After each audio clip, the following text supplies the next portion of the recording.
భర్తలను చితక్కొట్టి నోరు మూయించే భార్యలు ఏ దేశంలో ఎక్కువగా ఉన్నారో మీకు తెలుసా?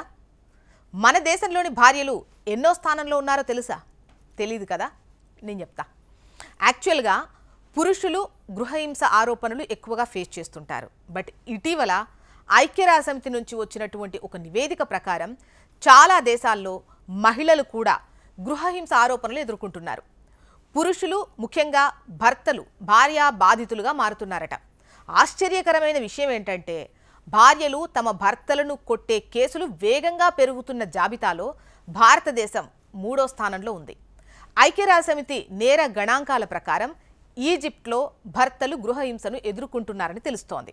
ఆ దేశ కుటుంబ కోర్టు ప్రకారం గృహహింస బాధితులైన భర్తల్లో 66% మంది విడాకులకు అప్లై చేసుకుంటున్నారు. ఈ జాబితాలో యునైటెడ్ కింగ్డమ్ 2వ స్థానంలో ఉండగా భారతదేశం 3వ స్థానంలో ఉంది. భారతదేశం వంటి సాంప్రదాయ సమాజంలో ఈ సంఖ్య ఖచ్చితంగా దిగ్భ్రాంతికరమైంది. అయితే మన దేశంలోని వాస్తవిక పరిస్థితి ఏంటంటే చాలామంది పురుషులు తమ ఇంట్లో పెడుతున్న హింసను, కష్టాలను నిశ్శబ్దంగా భరిస్తున్నారు.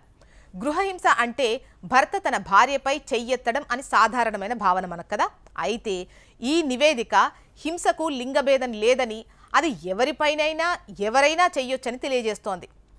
మహిళలు కొన్నిసార్లు కోపం కంట్రోల్లో పెట్టుకోవాలి లేదా ఒత్తిడి కారణంగా తమ భర్తలపై శారీరక హింసకు పాల్పడుతున్నారట. సమాజంలో ఈ విషయంపై బహిరంగ చర్చ జరగకపోవడం వల్ల ఈ అంశం చాలా కాలంగా నిర్లక్ష్యం చేయబడుతోంది. ఇప్పుడు గృహహింసపై మన ఆలోచనను మార్చుకోవాల్సిన సమయం ఆసన్నమైంది. పురుషులు కూడా గృహహింస బాధితులు అవుతున్నారనే విషయాన్ని మనం అంగీకరించాలి. స్త్రీలలానే పురుషులకు సహాయం, కరుణ, న్యాయం అవసరం. భారతదేశం వంటి దేశంలో పురుషులు ఎల్లప్పుడూ బలంగా ఉండాలని ఆశిస్తారు. అయితే ఇప్పుడు పురుషుల బాధను వినడం, అర్థం చేసుకోవడం చాలా ముఖ్యం.